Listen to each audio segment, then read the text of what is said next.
Sierra noticed the moment she stepped through her parents' front door, something was off. The air felt charged, like the stillness before a thunderstorm. Mom's smile stretched too wide as she took Sierra's coat, Dad's handshake a touch too firm. Her sister Autumn practically vibrated with excitement, her eyes darting between their parents with that conspiratorial gleam Sierra had known since childhood. "Sierra, honey, so glad you made it." Mom guided Sierra toward the dining room where Sunday dinner awaited, her hand pressing against Sierra's back with unusual insistence. The table looked perfect, of course. Mom's best china, the crystal glasses that only appeared for special occasions, a centerpiece of fresh flowers.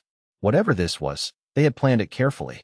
Sierra took her usual seat across from Autumn, whose smile reminded her of when she was 8 and knew Sierra was about to step on the whoopee cushion she'd hidden under Sierra's chair cushion.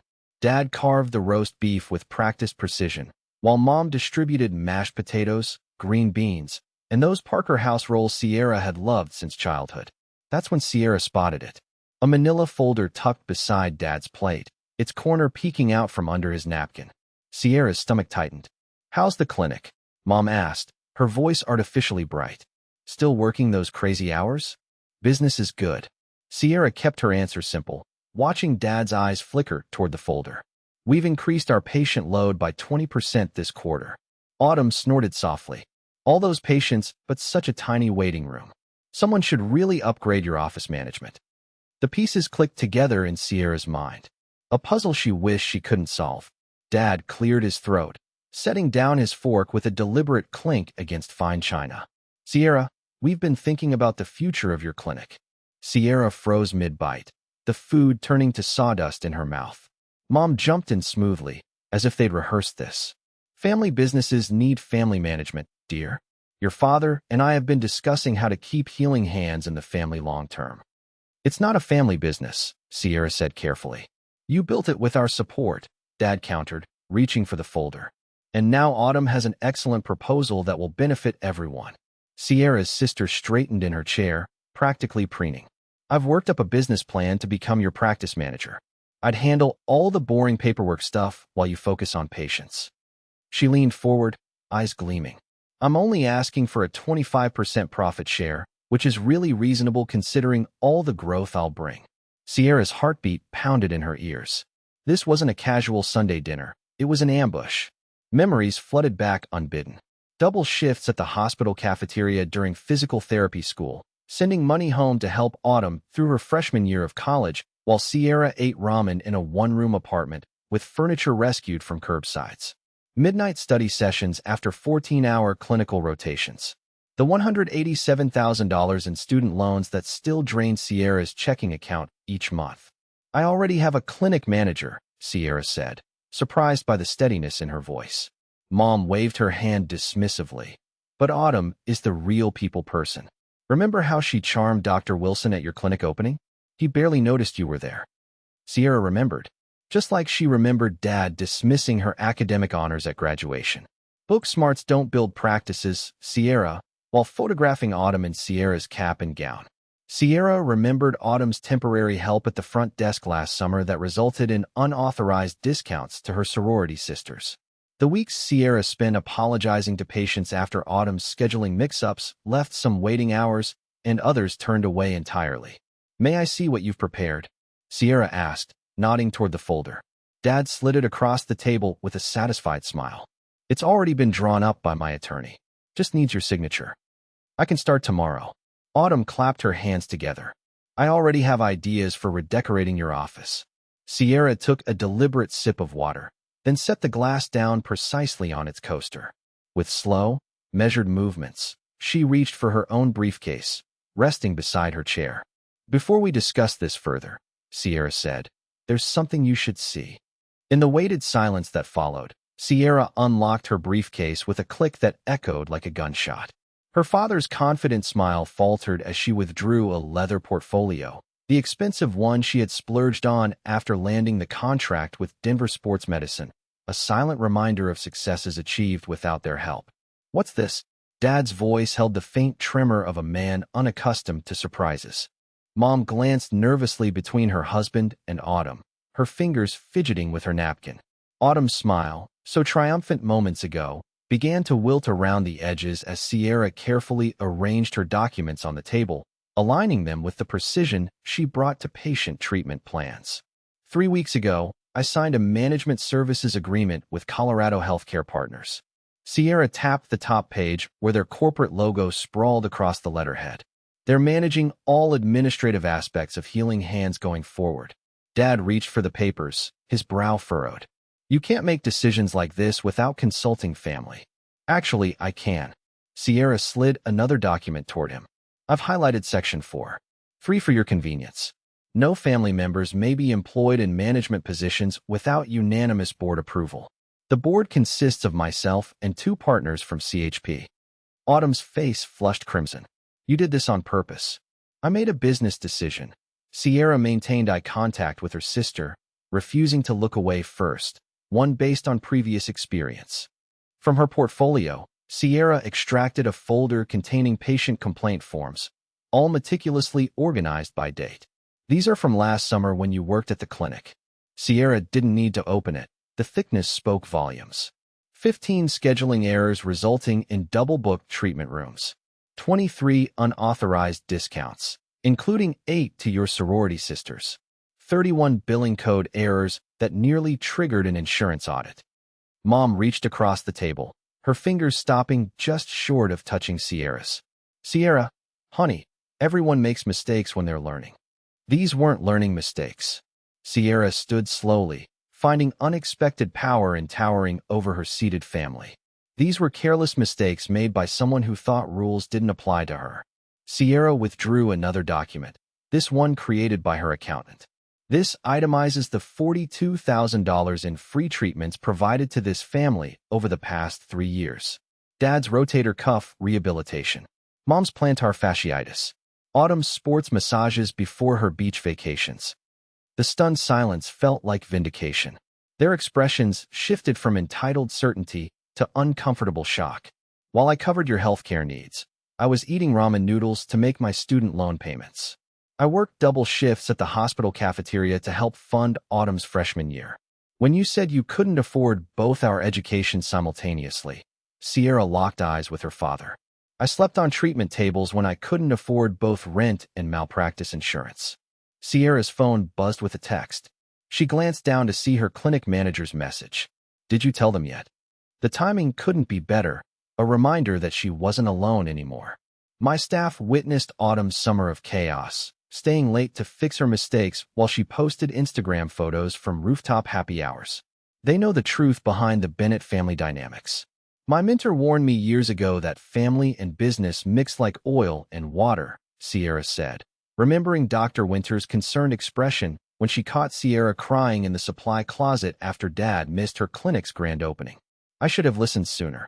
Sierra gathered her documents with deliberate precision, sliding them back into her portfolio in the exact order they'd be needed if this conversation escalated further.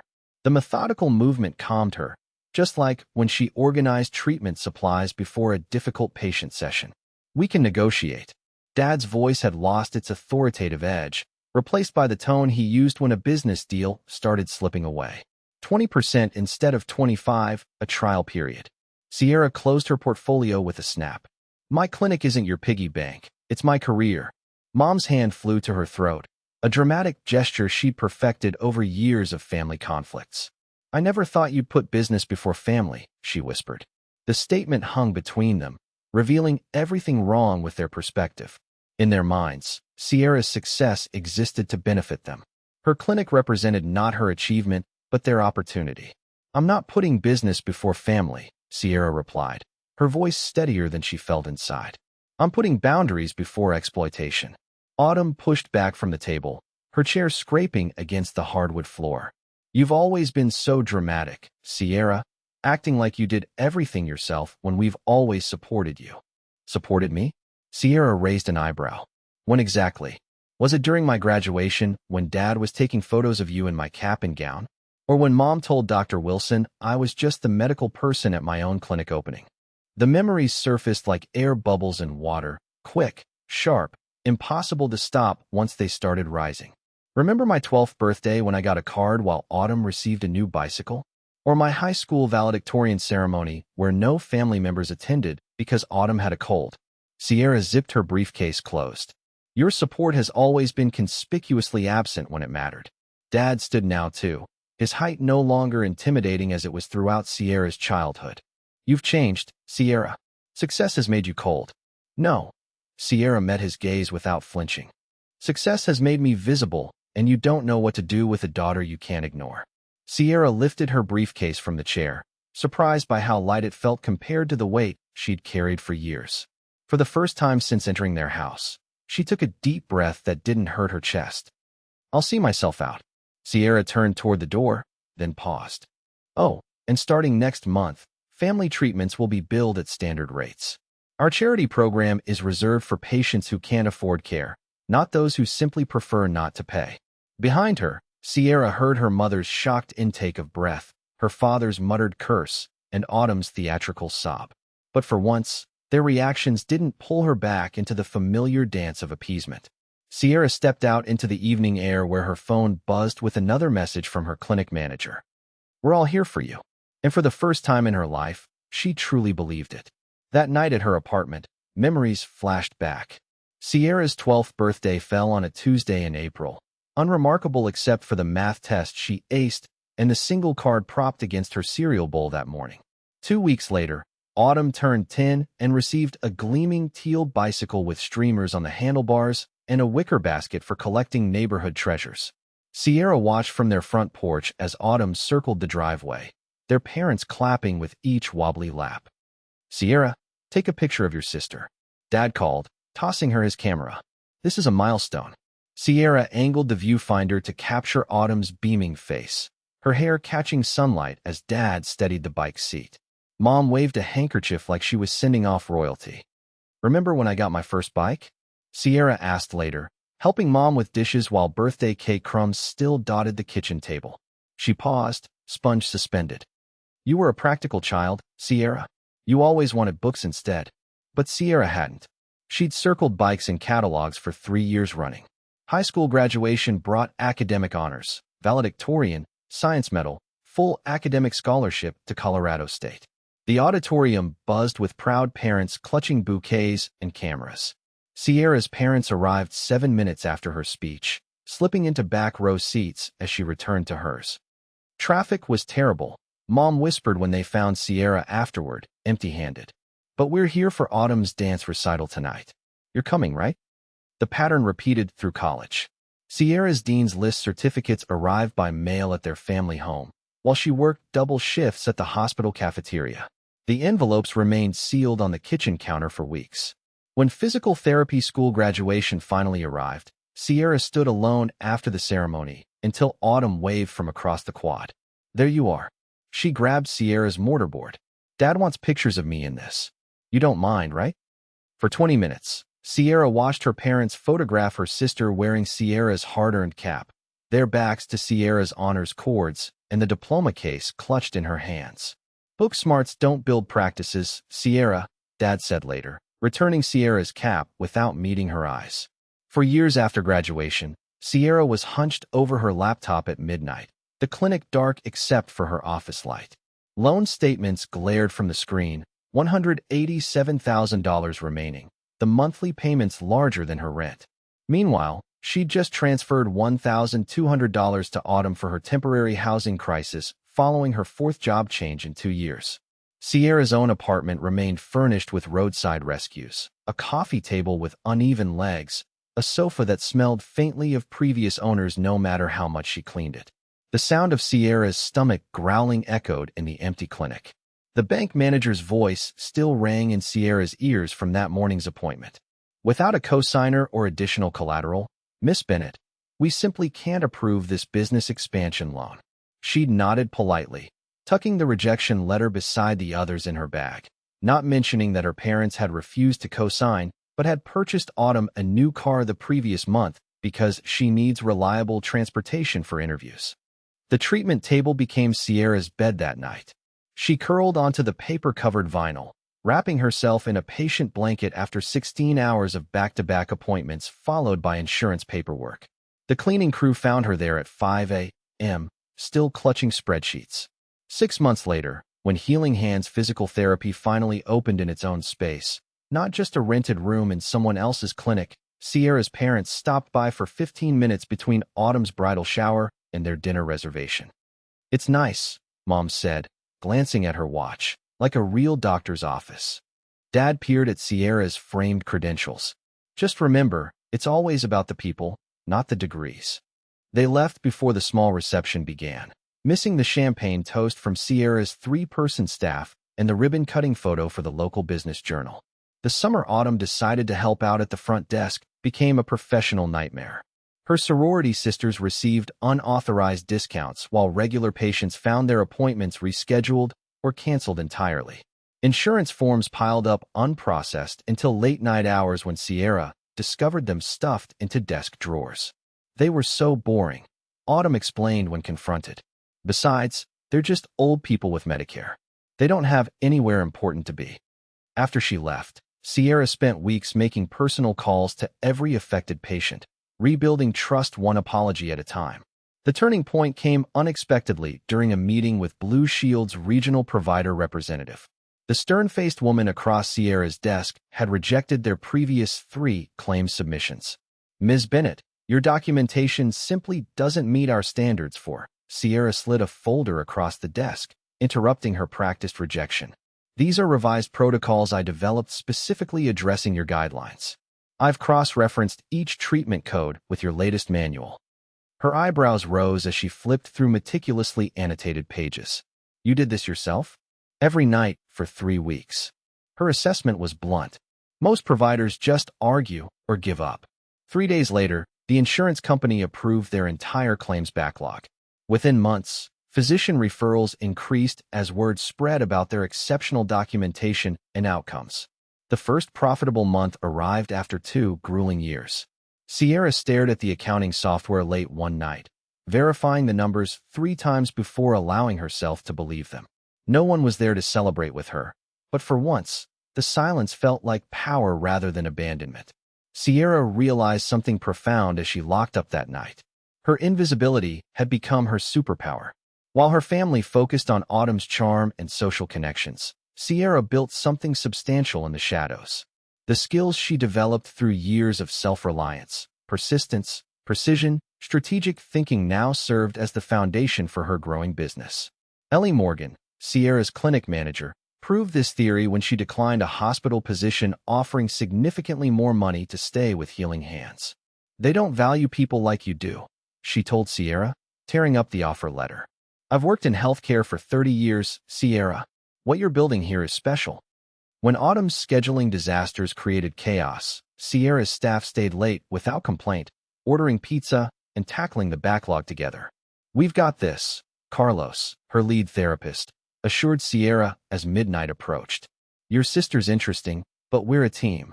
Every Friday morning, their staff meeting began with each person sharing both challenges and victories from the week. Every voice mattered. The cleaning staff included a stark contrast to family gatherings, where Sierra's input was routinely dismissed or interrupted. The call from Denver Rehabilitation Center's medical director came on an ordinary Tuesday afternoon. "We've been watching your outcomes data," the director said without preamble. "Our orthopedic department wants to discuss a specialized treatment partnership." That evening, they gathered in the clinic after hours, not for emergency rescheduling, but for celebration. 9 people now instead of the original 3, toasting with plastic cups and grocery store cake. To Sierra, Ellie called out, who saw possibilities while everyone else saw limitations. In the quiet after everyone left, Sierra gently lifted her first business license from its frame, tracing the embossed seal with her fingertips. Tomorrow, she'd rehang it in the expanded reception area. A reminder that being overlooked sometimes allows you to build foundations no one expects to stand. 6 weeks after the confrontation, at work, Sierra's corner office offered a panoramic view of Denver's skyline, though she'd positioned her desk to face the treatment floor instead. Through the glass wall, she watched Meredith guide Mrs. Hoffman through her post-stroke exercises. Meredith's patience mirrored what Sierra strived for with every patient, something her family never understood about healing. The contrast between Sierra's modest office and their state-of-the-art treatment areas wasn't accidental. While patients deserved cutting-edge equipment, she'd learned to function perfectly well with a second-hand desk and simple chair. Every dollar saved was reinvested where it counted. Sierra straightened the original Healing Hands therapy sign mounted on her wall, salvaged when they expanded last month, from 3 treatment rooms to 15. From her alone to a team of 15 therapists who shared her vision of patient-first care. Sierra's phone vibrated for the 3rd time today. Mom again. She silenced it without looking at the message. It would be like yesterday's and the day before, just checking in, honey, with a thinly veiled question about clinic operations or subtle mention of Autumn's latest unemployment crisis. The calls increased after Sierra refused their dinner invitations for 6 consecutive weeks. Mom cycled between guilt, "We never see you anymore," and false business interest. "Have you considered offering discounts to senior communities?" Dad attempted to contact Sierra's accountant directly last week, thankfully warned by her advance call explaining the situation. Their most desperate move came yesterday, when Autumn appeared unannounced during their busiest afternoon, waving a folder of incredible marketing ideas that miraculously required her full-time employment to implement. Mark, Sierra's front desk manager, followed protocol exactly, offered her a seat in the waiting room, and called Sierra immediately. Sierra didn't interrupt her patient session. The afternoon sun warmed Sierra's face as she opened her laptop, reading the email she'd drafted, deleted, and rewritten 14 times. It was measured, precise, and absolutely necessary. "To my family, as I have already told you, after careful consideration, I'm establishing professional boundaries regarding Healing Hands therapy. The clinic remains closed to family employment or management input. All treatment services will be billed at standard rates. Business discussions are limited to my management team. I remain open to rebuilding our personal relationship, separate from my professional life. Sierra." Sierra's finger hovered over send as her office door opened. Carol, her clinic manager, appeared with 2 steaming mugs.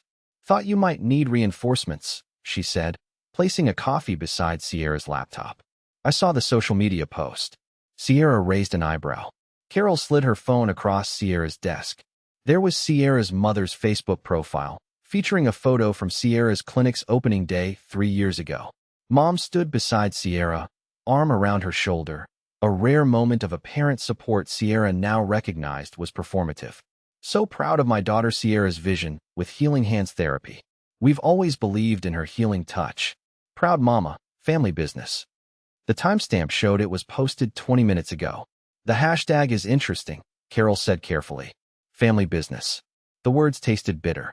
Sierra clicked send on her email.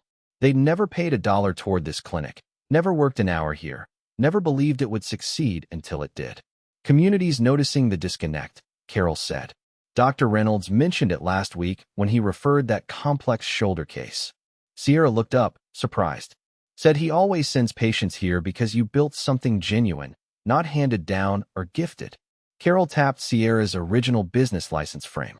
"Said he appreciates how you acknowledge your team instead of bragging about your background." The staff meeting last Friday returned to Sierra's mind, where she credited their growth to the team's dedication rather than her own vision. She'd noticed Autumn's friend, Kimberly, in the waiting room during the meeting, phone suspiciously angled toward their gathering. "Which reminds me," Sierra said, pulling up another email. "The scholarship fund is approved. Starting next semester, we'll support 2 physical therapy students with demonstrated financial need." Carol smiled. "Your mother called that wasteful charity when she overheard us discussing it. Exactly why it matters." Sierra stood, stretching tired muscles. "Any news from the accountant about their latest inquiry? Your father tried charm, then intimidation. Eventually left when Denise mentioned potential harassment charges." Carol's expression softened. "There's something else." She pulled a handwritten note from her pocket. "Your mother stopped by during lunch. When I explained you were at the Children's Hospital Clinic, she left this." The envelope bore Sierra's name and Mom's perfect cursive. Inside, tear-stained paper contained desperate pleas about family misunderstandings and missing her daughter. The final line requested a family meeting to heal old wounds at their house. Naturally, on their terms. Sierra's phone chimed with a text from Autumn. "Miss you, big sis. Can we talk? Just us?" Carol watched Sierra process these latest maneuvers. "Your father's letter arrived in yesterday's mail, too. Very formal." suggesting family mediation with his attorney present. Sierra laughed without humor. The tables had turned. Their friends were asking questions. Community members were noticing discrepancies between their claims and reality. Through the window, Sierra watched two therapists she hired from disadvantaged backgrounds, guiding patients with the skill and compassion she'd fostered in their clinic culture. The afternoon sun illuminated their expanded treatment floor built from Sierra's vision, her labor, her persistence, despite years of family dismissal. "What will you tell them?" Carol asked. Sierra placed the note in her desk drawer, joining other manipulative family communications she'd documented meticulously. "When they're ready for a relationship that doesn't involve exploiting my success," Sierra said, "I'll listen. Until then, my priority is protecting what I've built." In the waiting room beyond Sierra's office, she noticed a familiar face, one of Autumn's sorority sisters who received unauthorized discounts last year. Today, she waited patiently, insurance card in hand, respect in her expression where entitlement once lived. The facade was crumbling. Finally, 2 weeks later, the morning air carried the scent of fresh coffee and possibility as Sierra arrived at Cornerstone Cafe 20 minutes early. Her chosen battlefield-neutral territory, with just enough ambient noise for privacy without isolation. Sierra selected a corner table with clear sight lines to both entrances and settled into the chair facing the door. Old habits from years of watching for their approval. Sierra arranged her leather portfolio precisely in front of her, its weight reassuring. Inside rested every text, email, and financial record documenting their entangled history. Evidence collected not with malice, but with the same methodical care she applied to patient treatment plans. "Can I get you something while you wait?" The barista approached with a genuine smile, notepad ready. "Just black coffee, thank you." Sierra's voice sounded steadier than she felt. The ceramic mug arrived moments later, steam rising like the tension in Sierra's chest. Through the window, Sierra spotted them walking from the parking lot.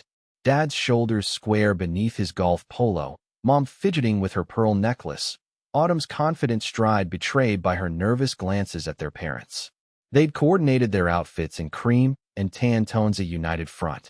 The bell above the door chimed as they entered. The moment they spotted Sierra, their expressions shifted subtly. Dad's jaw tightened. Mom's smile froze. Autumn's eyes narrowed at the portfolio before Sierra. "Sierra, honey." Mom reached to hug her, but Sierra remained seated, forcing her to awkwardly pat Sierra's shoulder instead. "This is cozy. We would have preferred dinner at home," Dad said, settling into the chair opposite Sierra's.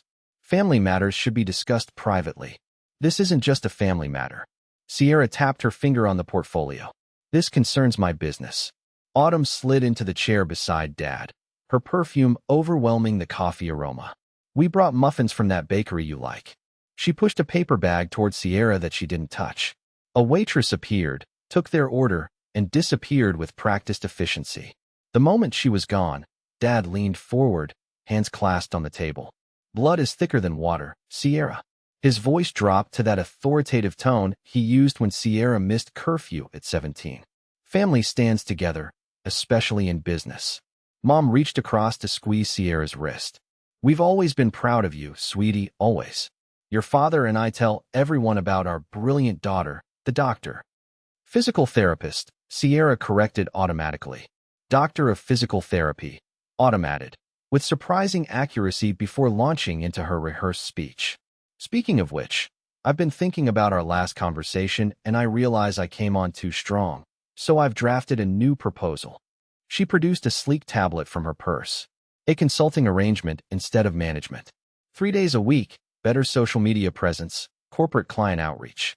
Sierra took a deliberate sip of coffee, letting the bitter warmth fortify her.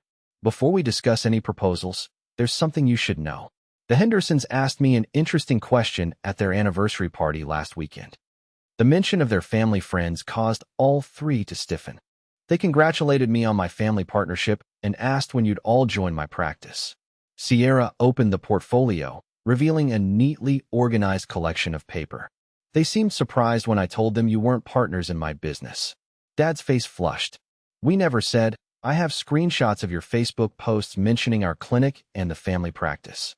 Sierra slid the printed pages toward him, and text messages from the Wilsons asking about the family business your mother mentioned at Bridge Club. Mom's face paled. Sierra, it's just expressions of pride. Is it? Sierra withdrew another document. This is Dr. Reynolds' email asking why Dad contacted him about partnership opportunities for the clinic.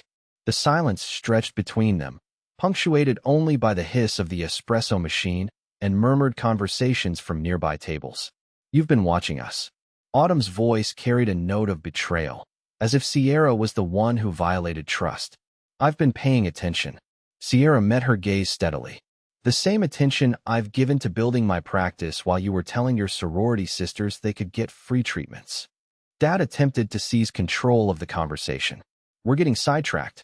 We're here to discuss Autumn's role. Autumn will have no role in my clinic.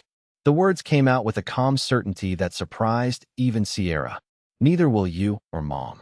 Sierra, Mom's hand flew to her throat. After everything we've done for you. Everything you've done? Sierra extracted a spreadsheet from her portfolio. Here's an itemized list of the free treatments I've provided to this family over 3 years. Market value, $42,735. Here are the loans I gave Autumn during my first 2 years of practice when I could barely make rent. $16,450, still unpaid. Autumn's face contorted. You said those were gifts. I said we'd figure it out later. It's later. Dad's businessman mask slipped for the first time. You can't possibly expect repayment after all you've what? Sierra cut him off. Voice level but firm. After you missed my doctoral hooding ceremony for Autumn's sorority fundraiser? After you told Dr. Wilson I was playing at business until I found a husband? After you dismissed my clinic opening as just another job? Sierra placed her palms flat on the table, steadying herself. These are my terms for any future relationship. First, my business decisions are mine alone. No input, no suggestions, no contacts with my colleagues. Second, any treatments for family will be billed at standard rates. Third, no more describing yourselves as partners or owners in my business. Mom's artificial composure crumbled, tears welling in her eyes, genuine ones this time, not the performance drops she typically deployed. You can't mean this, she whispered. We're family. Family respects boundaries, Sierra answered. Family celebrates achievements instead of trying to claim them. Dad's face darkened with frustration. This is absurd. We never thought you'd actually succeed on your own. We were trying to help secure your future. The truth slipped out so easily, so naturally, that he didn't even seem to realize what he'd admitted. After all these years, all Sierra's work, all her sacrifices, they never believed in her. Autumn's carefully constructed mask fell completely. It's not fair, she hissed. You get everything, the respect, the fancy title, the business. What about me? I'm stuck in a cubicle while you play hero in your precious clinic. There it was, the raw envy beneath the manipulation, the resentment beneath the charm. Sierra closed her portfolio with a decisive snap and stood. I built everything I have while supporting this family emotionally and financially. I'm not playing at anything, and I'm done being invisible. Sierra left exact change for her coffee on the table and walked away. Behind her, she heard Mom's quiet sobs, Dad's harsh whisper to Autumn, the scraping of chairs, but she didn't look back. For the first time in her life, she was moving forward without checking if they approved. The weight of their expectations fell from Sierra's shoulders with each step, and she walked into the sunlight standing taller than when she arrived. Sierra stood at the picture window of her expanded clinic, watching the afternoon light paint golden highlights across the Denver skyline. 1 year had passed since that fateful Sunday dinner, and the view before her mirrored the transformation within. Dr. Bennett, your 3 o'clock is ready. Melissa, Sierra's lead therapist, appeared at her side, clipboard in hand. It's Mrs. Abernathy's final session. Perfect timing. Sierra smiled, genuine warmth spreading through her chest. The waiting room bustled with activity, a stark contrast to the cramped space where she began. Now, patients sat in comfortable chairs beneath framed community service awards that adjoined Sierra's original business license on the wall. The waiting list for new patients stretched 2 months out, a testament to the reputation they'd built. Mrs. Abernathy, an elderly woman with bright eyes and a spine curved from decades of hard work, beamed as Sierra entered the treatment room. There she is, she announced to no one in particular, the miracle worker herself. Sierra laughed, setting her chart aside. The miracle was your dedication to the home exercises. Nonsense, she waved a weathered hand. My grandson says you're the best in Denver, and that boy researches everything. As Sierra guided Mrs. Abernathy through her final stretches, she caught her reflection in the treatment room mirror. The tight shoulders and defensive posture that once characterized her stance had softened. Sierra stood taller now, grounded in her worth. Later, Sierra welcomed 3 new graduates to her mentorship program. They gathered around the conference table, eyes bright with the same determination that once fueled Sierra's midnight study sessions. The most important thing I can teach you isn't a technique, Sierra told them, perching on the edge of the table. It's knowing your value. In this profession, you'll give constantly. Make sure what you're giving is respected. After they left, Sierra reviewed the latest figures for their pro bono program, serving underserved patients. The initiative now comprised 15% of their practice, a percentage that would have terrified her last year, but now filled her with purpose. Sierra's phone buzzed with a text from Leah, her closest friend and leader of their professional women's support group. Ready for tonight? Your turn to share. A flutter of nervousness danced through Sierra's stomach. Tonight marked the first time she'd publicly share her full journey, family struggles included. The thought both terrified and liberated her.